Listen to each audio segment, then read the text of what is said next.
Hello बच्चों, आज हम लोग लीनियर डिफरेंशियल इक्वेशन के बारे में पढ़ेंगे। ठीक है, तो सबसे पहले हमने इसके पहले 4 वीडियो बना रखा है। ठीक है, तो 4 वीडियो में आपका सबसे पहले तो ऑर्डर इन डिग्री कंप्लीट हो जाएगा, फिर आपका फॉर्मेशन ऑफ डिफरेंशियल इक्वेशन हो जाएगा, फिर वेरिएबल सेपरेबल मेथड हो जाएगा और फिर होमोजेनियस मेथड हो जाएगा। तो अगर ये चारों चीज आप अच्छे तरीके से कंप्लीट कर लेते हो तो फिर आप आना लीनियर डिफरेंशियल इक्वेशन में। ठीक है, तो सबसे पहले चलिए देखते हैं लीनियर डिफरेंशियल इक्वेशन दिखता कैसा है, इसका जनरल फॉर्म क्या होता है, उसको एक बार देख लेते हैं। तो सबसे पहले स्क्रीन पे लिख लेते हैं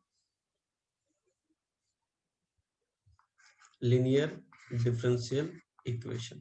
ठीक है, तो एक्चुअली ये ना दो तरीके का आपको दिखेगा, इसका जो जनरल फॉर्म है वो आपको दो तरीके का दिखेगा। ठीक है, तो यहाँ पे लिख देता हूं मैं, जनरल फॉर्म हम लोग देखने जा रहे हैं, जनरल फॉर्म। ठीक है, तो पहला जो आपको दिखेगा वो ऐसा दिखेगा, dy by d x plus p y equals to q. और जो दूसरे टाइप का दिखेगा वो दिखेगा आपको dx upon dy plus p x equals to Q.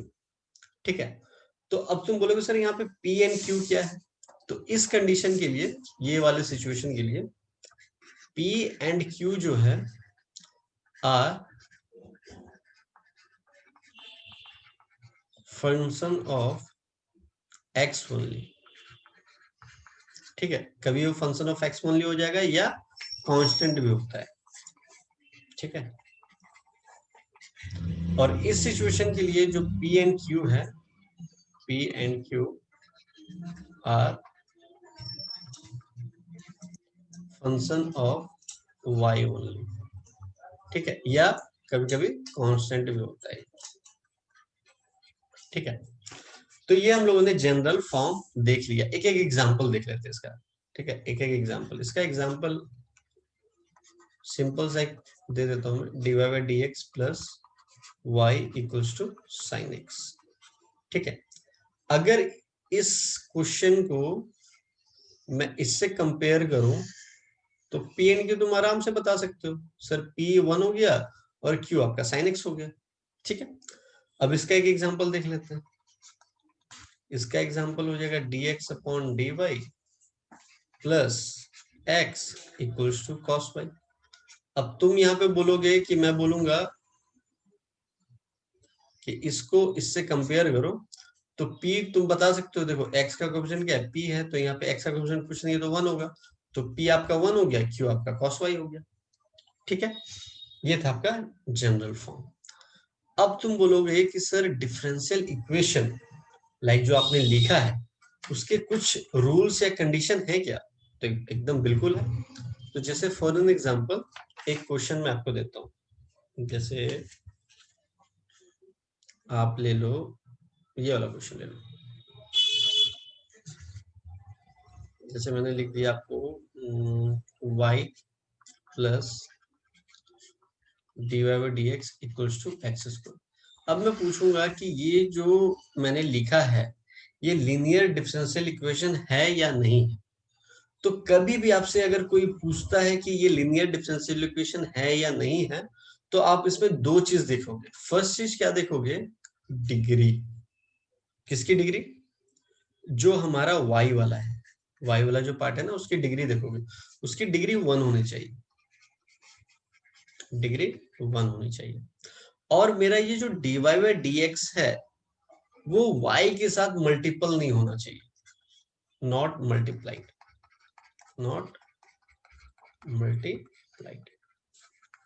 Clear है? ठीक है, तो अगर ऐसा कुछ होता है तो फिर हम उसको लीनियर डिफरेंशियल इक्वेशन बोलेंगे और कंपेयर करेंगे वो जो जनरल दो मेथड अभी आप लोगों को लिखवाया था वो दो मेथड से कंपेयर करके आप बताओगे। ठीक है, तो एक दो और एग्जांपल देखते हैं। जैसे फॉर एन एग्जांपल मैं आपको बोलूं d y by d x plus 1 upon x y equals to e raise power x. अब मैं बोलूंगा ये लीनियर डिफरेंशियल इक्वेशन है या नहीं है, तो आपको फिर से वही चेक करना है कि इसकी डिग्री 1 है, हाँ है, और फिर ये dy बाई dx y के साथ मल्टीप्लाई में नहीं है, तो आप बोल दोगे हाँ ये लीनियर डिफरेंशियल इक्वेशन है। ठीक है, बाकी अभी हम लोग लॉट्स ऑफ क्वेश्चन करेंगे तो उसमें और आपको पिक्चर क्लियर हो जाएगा। ठीक है, बस ये दो चीज आपको देखनी है। अब आप बोलोगे सर ये जो लीनियर डिफरेंशियल इक्वेशन, चलिए हमको पता चल गया कि ये लीनियर डिफरेंशियल इक्वेशन है, बट इसको सॉल्व कैसे करेंगे, हाउ टू सॉल्व। तो इसके कुछ स्टेप्स होते हैं, तो यहाँ पे स्टेप्स लिख देता हूं मैं, steps to solve first order linear differential equation. ठीक है, तो सबसे पहला आपको करना क्या होगा, right the differential equation in the form of dy by dx plus py equals to q। इस फॉर्म में आपको लिखना पड़ेगा, वेयर p and q पहले बता दिया है, p and q are the function of x only. ठीक है, सेकेंड स्टेप में आपको करना क्या होगा, सेकेंड स्टेप में आपको निकालना है इंटीग्रेटिंग फैक्टर। तो उसका फॉर्मूला है e के पावर में इंटीग्रेशन p dx कर देंगे तो you will get the integrating factor. अब तुम बोलोगे सर p कैसे आएगा, तो जो इक्वेशन है उसको इससे कंपेयर करोगे, p एंड q तुम फाइंड आउट कर लोगे। ठीक है, चलिए थर्ड स्टेप क्या है, थर्ड स्टेप आपको क्या करना है, आपको सॉल्यूशन निकालना है, solution of the given differential equation. तो कैसे निकालोगे, y इंटू कर दोगे if, that is the integrating factor, equals to integration of q into if, that is the integrating factor, dx plus c। ये कर दोगे you will get the final solution. ठीक है, अब तुम बोलोगे सर आपने तो बस इसी टर्म वाला करवाया है। ठीक है, अब सर अगर दूसरे कंडीशन वाला आ गया तो फिर क्या करेंगे, चलिए इसको ये केस 1 लिख देते हैं, केस 1 है ना, अब ये केस 2। ठीक है, अगर आपको सबसे पहले क्या करोगे, right the differential equation in the form of, क्या लिखोगे, dx upon dy plus px equals to q।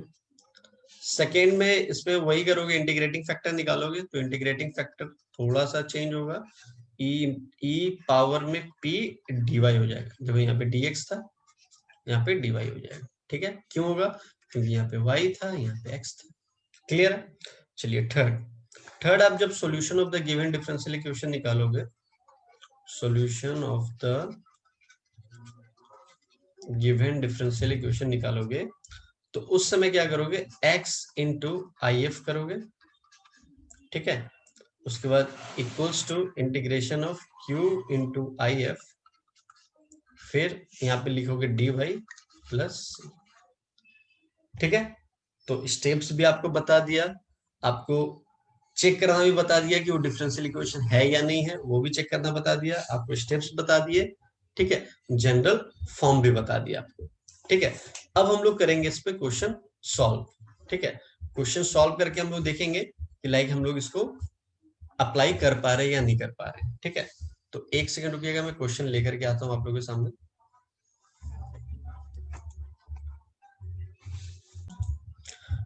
हाँ जी बच्चों, ठीक है, मैं क्वेश्चन लेकर के आ गया, चलिए स्टार्ट करते हैं क्वेश्चन। हाँ जी सर।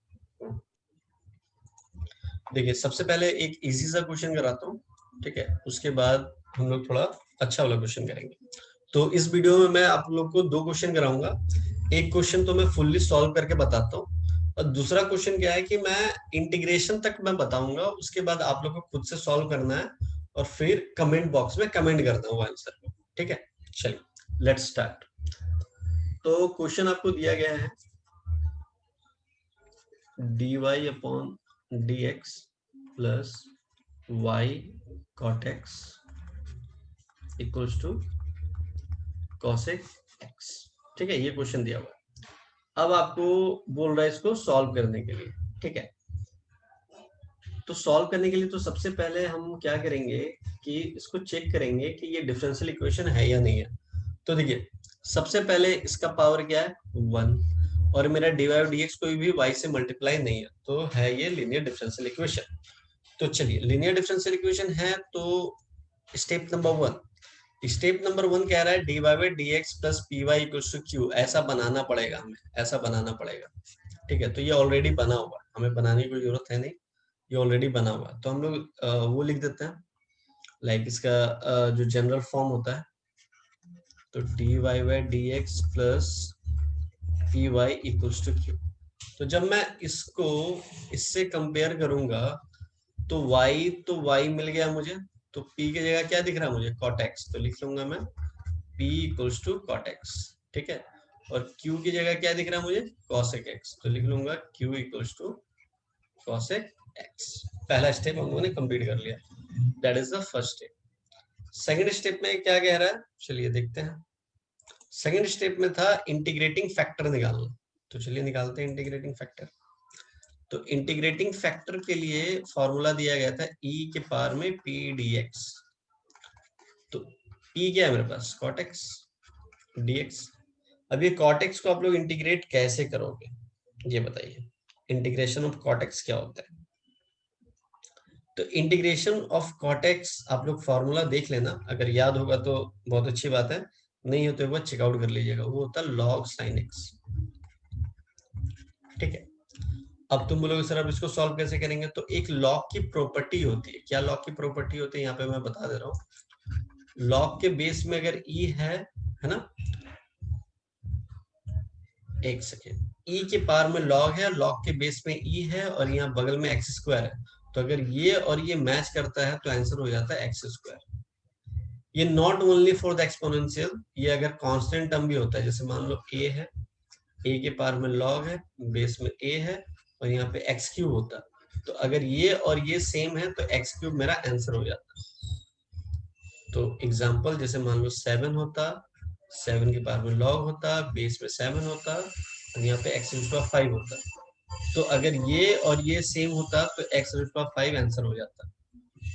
ठीक है, तो अब यहाँ पे देख रहे हैं e के पावर में log sin x तो है, तो ये भी याद रखिएगा कि log के बेस में अगर कुछ नहीं होता है, जैसे log x आपको दिया हुआ है, log के बेस में कुछ नहीं है तो हम लोग e कंसिडर करके चलते हैं, तो हमने यहाँ पे e कंसिडर कर लिया, तो जब ये और ये मैच कर गया तो sin x मेरा आंसर होगा। ठीक है, तो मेरा इंटीग्रेटिंग फैक्टर आ गया sin x। गॉट इट, चलिए तो इसको मैं रब कर देता हूँ, जो मैं आप लोगों को समझाया ये चीज। अब फिर थर्ड स्टेप हम लोग सॉल्यूशन निकालने के लिए जा रहे हैं। ठीक है,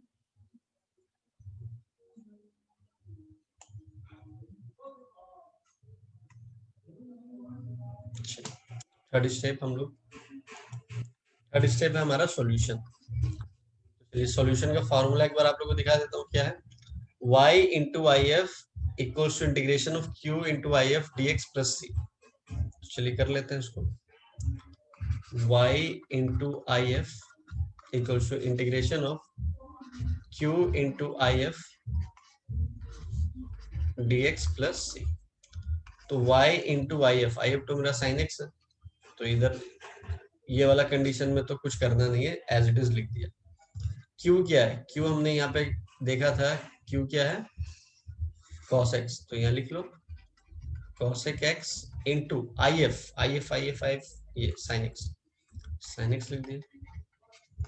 अब इसको इंटीग्रेट करना है और you will get the answer. तो चलिए देख लेते हैं उसको कैसे करेंगे। तो cosec x को क्या लिख सकते हो, 1 को sin x तो लिख सकते हो ना, into sin x dx plus sin x हो गया कैंसिल आउट, तो y sin x equal to क्या हो गया 1 dx प्लस 1 का इंटीग्रेशन सबको ही पता होगा, जब यहाँ इतने दूर तक आ गए तो 1 का इंटीग्रेशन पता ही होगा x प्लस सी। ठीक है, तो this is the final answer. ठीक है, चलिए ये क्वेश्चन काफी आसान था, बस इंटीग्रेटिंग फैक्टर वाले पे एक कॉन्सेप्ट लगा था वो मैंने बता दिया, बाकी क्वेश्चन आसान था। ठीक है, चलो अब नेक्स्ट क्वेश्चन देखते हैं। चलिए नेक्स्ट क्वेश्चन आपके एनसीईआरटी बुक का है। ठीक है, क्वेश्चन नंबर 7। ये इंपॉर्टेंट क्वेश्चन इसलिए मुझे लगा कि आप लोगों के साथ शेयर कर दो, बाकी नेक्स्ट वीडियो में जब मैं क्वेश्चन लेकर के आऊंगा तो वो सिर्फ एनसीईआरटी के क्वेश्चन नहीं होंगे, वो रेफरेंस बुक के भी क्वेश्चन होंगे, आरडी शर्मा के होंगे, है ना, अच्छे अच्छे क्वेश्चन होंगे उसमें। तो क्वेश्चन इस बार दिया हुआ है x log x dy by dx plus y equals to 2 upon x log x। ठीक है, तो सबसे पहले देख लो ये डिफरेंशियल इक्वेशन है या नहीं है। तो हम देख रहे हैं कि y का पावर 1 है और dy by dx इसी y टर्म से मल्टीपल में नहीं है। x log x है बट y के टर्म में मल्टीपल नहीं है, y से मल्टीपल नहीं है, तो लीनियर डिफरेंशियल इक्वेशन तो है ही है। ठीक है, तो चलिए लीनियर डिफरेंशियल इक्वेशन है तो पहला स्टेप क्या बोलता है एक बार चेकआउट कर लेते हैं। देखिए पहला स्टेप बोलता है dy by dx plus py equals to q के फॉर्म में लेकर के आओ। पहले इसके पहले वाला जो क्वेश्चन किए थे वो ऑलरेडी फॉर्म में था, ये वाला क्वेश्चन फॉर्म में नहीं है क्योंकि dy by dx के आगे जो कोएफिशिएंट होना चाहिए वो 1 होना चाहिए। यहाँ तो भाई x log x है, ये बड़ा प्रॉब्लम क्रिएट करेगा। तो हम क्या करेंगे x log x से सबको डिवाइड कर देंगे। तो x log x से डिवाइड करा तो यहाँ पे y upon x log x आ जाएगा और यहाँ पे 2 अपॉन x, ये log x तो ऊपर ही था और यहाँ पे x log x आ गया। तो ये log x कैंसिल आउट हो गया, तो यहाँ पे dy by dx plus y x log x equals to 2 upon x square हो गया। ठीक है, अब यहाँ पे कोई आप लोगों को दिक्कत नहीं होगी। तो अब हमको फाइंड आउट करना है p एंड q। तो p एंड q आप लोग फाइंड आउट कैसे करोगे, तो सबसे पहले क्या है लिखना, वो जनरल इक्वेशन लिख लेना, dy dx plus py equals to q। तो अब देखो ध्यान से, y के जगह y दिख रहा है मुझे और p की जगह क्या दिख रहा है 1 अपॉन x log x। तो मेरा p हो गया 1 अपॉन x log x और q क्या दिख रहा है, q तो ये कंप्लीटली है तो q हमारा हो गया 2 अपॉन एक्स स्क्वायर। देखिए यहाँ तक तो प्रॉब्लम नहीं आई होगी आप लोगों को। अब हम लोग निकालने चलते हैं इंटीग्रेटिंग फैक्टर। ठीक है, नेक्स्ट स्टेप हमारा जो है सेकंड स्टेप जो है that is the integrating factor. तो इंटीग्रेटिंग फैक्टर क्या होता है, e की पावर में p dx, पता है आप लोग को। तो p हमारा क्या है 1 upon x log x dx। ठीक है, अब ये 1 अपॉन x log x को सॉल्व कैसे करेंगे, ठीक है ये आप लोगों को पता ही होगा। तो चलिए इसको है ना साइड में ऐसे कर लेना, पहले इसको आप यहाँ पे ले आना, integration of x log x आप लोगों को सॉल्व करके दिखाता हूँ क्या होगा। तो log x को मान लिया t, तो log x का क्या होता है 1 बाई एक्स, ये हो गया dt बाई dx। ठीक है, तो dx की जगह क्या लिखेंगे क्योंकि यहाँ पे dx है ना, तो dx को क्या लिखेंगे x dt। पुट कर देंगे यहाँ पे, पुट करने पे क्या आता है, चलिए नेक्स्ट पेज में देखते हैं हम लोग। देखिए क्या था वहां पे, एक बार चेकआउट कर लेते हैं। वहां पे था 1 अपॉन एक्स लॉग एक्स है ना, ये था 1 अपॉन एक्स। हाँ log x को हम लोगों ने माना था t। ठीक है, और dx की जगह क्या लिखूंगा मैं, dx हमारा क्या आया था एक बार देख लेते हैं। dx हमारा था x dt। चलिए dx हो गया मेरा x dt, तो x x हो गया कैंसिल आउट, तो ये हो गया 1 बाई टी dt। तो 1 बाई टी का क्या होता है log t प्लस सी। तो log t, अब t क्या माना था हम लोगों ने, कंसिडर क्या करा था देख लो यहाँ, t माना था log x, तो ये हो गया log का log x, log तो पहले ही से है और एक और log x आ गया हमारा, 1 बाई टी का log t हो गया ना। हाँ ठीक है, तो ये हो गया log x प्लस। ठीक है, चलिए अब इसको पुट करते हैं इंटीग्रेटिंग फैक्टर। तो इंटीग्रेटिंग फैक्टर क्या था भाई हमारा, इंटीग्रेटिंग फैक्टर था हमारा e के पावर में p dx। तो इंटीग्रेटिंग p dx को सॉल्व कर लिए, e के पावर में आ गया log x, है ना। अब ध्यान से देखना, मैंने क्या बोला था e है तो इसके बेस में हमने e मान लिया, तो ये और ये सेम हो गया तो ये वाला पार्ट मेरा क्या हो जाएगा आंसर हो जाएगा। तो ये हो गया मेरा इंटीग्रेटिंग फैक्टर हो गया log x। अभी मैंने बताया था क्यों होगा, इसके प्रीवियस वाले क्वेश्चन में बताया था। ठीक है, तो इंटीग्रेटिंग फैक्टर आ गया मेरा log x। अब थर्ड स्टेप क्या करेंगे, सॉल्यूशन निकालना है। सॉल्यूशन का फॉर्मूला क्या था एक बार फिर से आप लोगों को दिखा देता हूँ। ये देखिए सॉल्यूशन का फॉर्मूला कहाँ गया, ये तो क्वेश्चन है। ये देखिए y into I F equals to integration of Q I F D x plus C. ठीक है, चलिए इसको लिख लेते हैं। थर्ड स्टेप था हमारा y into I F equals to integration of q into I F D x plus C. ठीक है, तो y इंटू आई एफ तो मेरा log x है, तो इधर वाले पार्ट तो आराम से हो गया। q क्या है यहाँ पे हमारा, q एक बार चेकआउट कर लेते हैं, q क्या है, q हमारा है 2/x², तो यहाँ लिख दो 2/x² इंटू आई एफ कितना था log x। अब ये वाले पार्ट को इंटीग्रेट करोगे, you will get the answer. अब तुम बोलोगे सर इसको इंटीग्रेट करेंगे तो कैसे करेंगे, तो भाई ये कांस्टेंट टर्म है, बाहर कर दो, y log x, ये कांस्टेंट टर्म को मैंने बाहर कर दिया, और x² को ऊपर ले जाओ, तो ये क्या हो जाएगा x की पावर -2 इंटू log x। अब थोड़ा थोड़ा दिमाग में आ रहा होगा कि सर ये बाय पार्ट से सॉल्व होगा, क्योंकि अलजेब्रिक फंक्शन और लॉगरिथमिक फंक्शन दो चीजें प्रेजेंट है, वो मल्टीप्लाई में प्रेजेंट है, तो यहाँ पे बाय पार्ट्स लगाइएगा और you will get the solution. ठीक है, तो आई होप ये क्वेश्चन आप लोग कर लोगे खुद से, और कर लेने के बाद आप कमेंट करोगे कमेंट बॉक्स में कि इसका आंसर आया क्या। ठीक है, अगर नहीं आया तो नेक्स्ट वीडियो में हम इसको इंटीग्रेट करके भी बता देंगे आप लोगों को, कोई दिक्कत वाली बात नहीं है। ठीक है, तो सबसे पहले आज हम लोगों ने क्या क्या सीखा, एक बार जल्दी फटाफट रिकॉल कर लेते हैं। सबसे पहले हम लोगों ने देखा कि general form of linear differential equation, तो दो तरीके का कंडीशन होता है, एक dy dx के फॉर्म में है, एक dx/dy के फॉर्म में। उसके बाद हम लोगों ने देखा कंडीशन कि क्या वहां पे प्रेजेंट होगा तो हम बोलेंगे लीनियर डिफरेंशियल इक्वेशन है, तो वो भी चेकआउट कर लिया हम लोगों ने।